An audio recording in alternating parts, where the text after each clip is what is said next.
Supreme Chancellor Obi-Wan Kenobi by Stone Freak. Chapter 21. Dooku contemplates Sidious and Kenobi.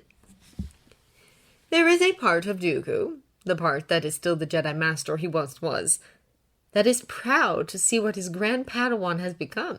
It's an almost fierce smugness in the core of his being surrounding the accomplishments of Kenobi. Oh, how inconvenient it is that Obi-Wan refused to join him.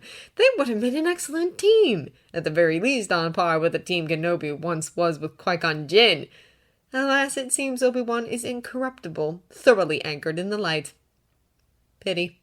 Bringing Kenobi to the dark would almost certainly bring Skywalker with him. Not that Sidious had ever realized that. No, the old fool had focused all his attention on young Skywalker, dead set on having him as his next apprentice due to his raw power.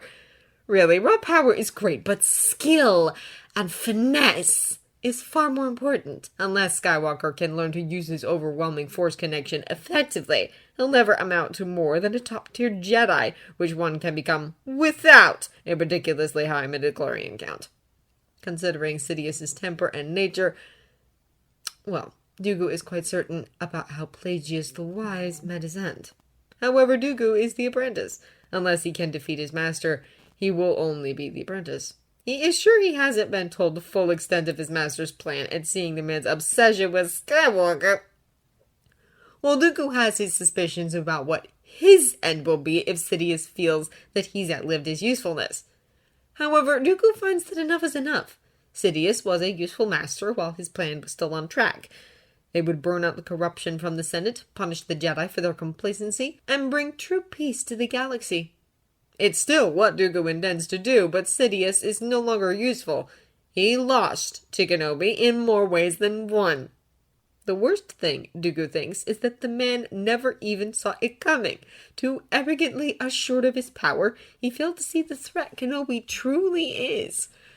Oh, Dooku has heard several angry rants about how Kenobi is in Sidious's way, how his presence interferes with Sidious's plans for Skywalker.